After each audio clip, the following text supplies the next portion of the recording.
Olá, eu sou Vanderleia de Souza e eu vim apresentar o meu trabalho de conclusão de curso para a Faculdade em Anguera em Licenciatura em Pedagogia. Eu tive como tutora a professora Ana Lopes e o tema do trabalho é o papel da literatura infantil no processo de alfabetização. A pesquisa objetiva trazer a literatura infantil como uma ferramenta auxiliar no processo de alfabetização, entendendo que as ferramentas que são utilizadas em sala de aula não é suficiente para a formação integral do aluno e, em primordial, a formação do leitor. O objetivo geral é investigar qual a contribuição da literatura na formação do leitor. Para falar em alfabetização e em leitor, eu precisei transitar por alguns caminhos. Foi necessário abordar a alfabetização e letramento, o letramento com o uso da literatura infantil e a literatura no processo de formação do sujeito leitor.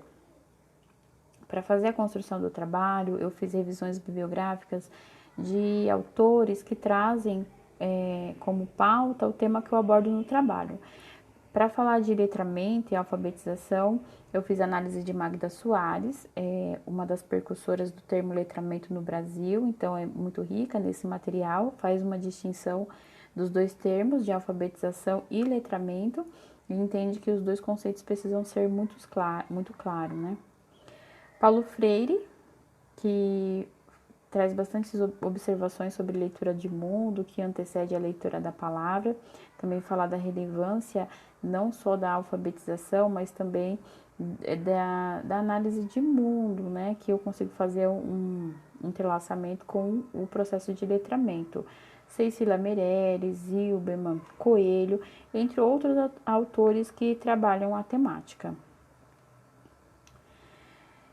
Então, como que o trabalho foi construído, né? O que eu abordei no trabalho? Primeiro ponto, o processo de alfabetização e letramento. No texto escolar, são dois termos que são bastante utilizados, alfabetização e letramento, mas ainda há uma certa confusão dos conceitos em si. Não existe muito claro uma diferenciação entre os dois termos para algumas pessoas. E aí, o que a Magda traz é que os dois processos são indissociáveis, mas que precisam ser muito esclarecidos. A alfabetização, ela consiste na habilidade de ler e escrever. Durante o processo de alfabetização, o que se trabalha ali com o aluno, de fato, é a habilidade de saber codificar e decodificar. Então, o aluno, durante o processo de alfabetização, vai aprender os fonemas, o grafema, o som que cada letra faz, construção de sílabas, pequenas palavras. Então, é de suma importância que o aluno seja alfabetizado mais tardar no terceiro ano escolar, né? Mas a alfabetização por si só ela não é suficiente. Ela é importante porque dentro do nosso contexto social, boa parte da comunicação se dá pela linguagem escrita. Então, precisa ser alfabetizado. Mas também é necessário que vá além disso. E aí é onde a gente entra com o termo de letramento. O letramento ele vai além do saber ler e escrever.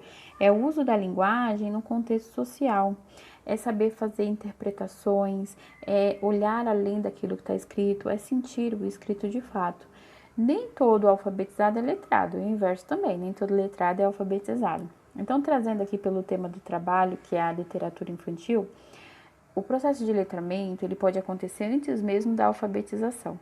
Então, a criança que tem um contato com a literatura infantil precoce, então, durante o processo de gestação da mãe, com o adulto responsável, que faz uma leitura de um poema, de um livro, antes mesmo dessa criança ser inserida num contexto escolar, na educação infantil, ela já está sendo letrada, porque ela consegue perceber ali a funcionalidade da linguagem escrita.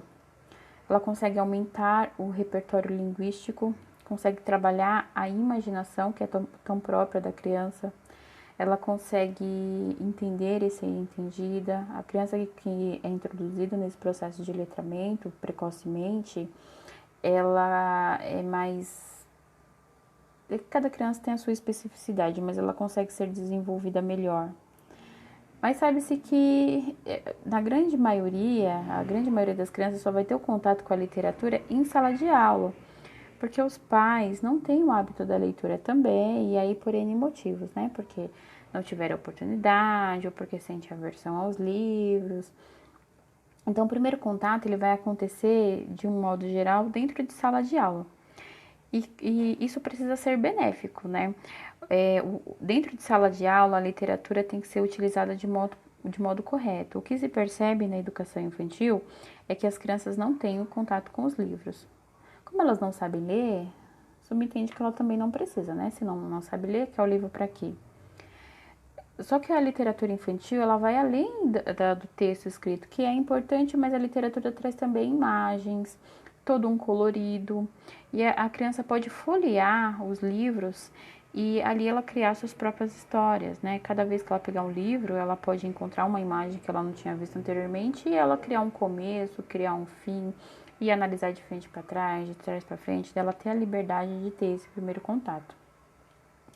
Já na educação infantil, perdão, já no ensino fundamental, o que é trazido para essas crianças são fragmentos de textos, né? Não tem um começo, não tem um fim. E toda vez que a criança tem um contato com a literatura infantil, é em um contexto de pedagógico, de fazer uma atividade, de responder um questionário, de aprender a ler e a escrever, que é importante também. Só que não tem como objetivo a fruição, o livro por prazer, pegar o livro ali para que aquilo torne-se um hábito, né, um desejo inclusive da criança. Se houver um trabalho feito de modo efetivo para que a criança sinta o prazer na literatura, o prazer na leitura, isso vira algo corriqueiro, não mais obrigatório. E ali a gente consegue fazer o processo de alfabetização de modo natural, sem ser forçado, porque ela vai querer ler aquele livro. E lendo bem, escrevendo bem, essa criança ela tende a desenvolver melhor as demais matérias. Porque muitos dos erros que acontecem nas áreas é por falta de interpretação, por não entender o enunciado. E aí eu falo da educação fundamental, do ensino fundamental, mas é como um todo, porque progressivamente, conforme ela for alavancando, passando os anos, ela vai trazendo aquela bagagem cada vez mais aprimorada. E para isso, o professor precisa ser um leitor, porque assim como os pais, existem alguns professores que não gostam de ler. Por não gostar de ler, por não ter referências, ele não consegue falar com propriedade sobre um livro, ele não consegue indicar o livro para um aluno ou trazer material inapropriado, fora do contexto daquele aluno, com uma linguagem que não condiz. E isso faz com que comece a nascer ali um distanciamento do aluno para a literatura. Então, ele de fato sente uma aversão, não quer o contato com o livro.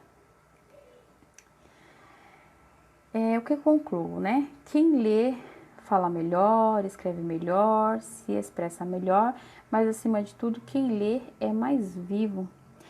E mais vivo no sentido de que a leitura, ela consegue te levar a horizontes, a lugares que fisicamente você de repente não poderia ir. Então ela trabalha o imaginário, e aqui eu falo da literatura infantil, mas ela pode ser uma saída para o adulto também, né? E para o momento atual, um momento de pandemia, onde boas pessoas estão reclusas, a literatura ela pode ser o passeio que a gente não pode fazer nesse momento. E por isso é importante esse desenvolvimento o quanto antes. E aí a gente tem o questionário. Quais os referenciais teóricos, além dos citados no slide, você utilizou? Eu usei muito análise de outros graduando, porque alguns trazem reflexões que teóricos ainda não tiveram, e eu acho importante.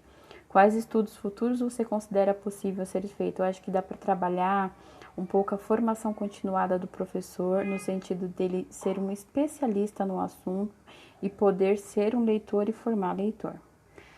Quais contribuições do seu estudo para o meio acadêmico e científico? O aluno que lê e que escreve, ele pode desenvolver também uma vontade de estudar mais, de repente ser um cientista e ser um pesquisador e trazer algumas conclusões para a saúde da pessoa, para a saúde do planeta. Então, formar leitor é formar pessoas que farão a diferença no mundo. Aí aqui eu tenho alguns dos referenciais que eu trouxe nos slides, e eu espero que eu consiga ter passado de modo objetivo e claro o que o meu trabalho trouxe, e fico feliz de ter chegado até aqui. Muito obrigada.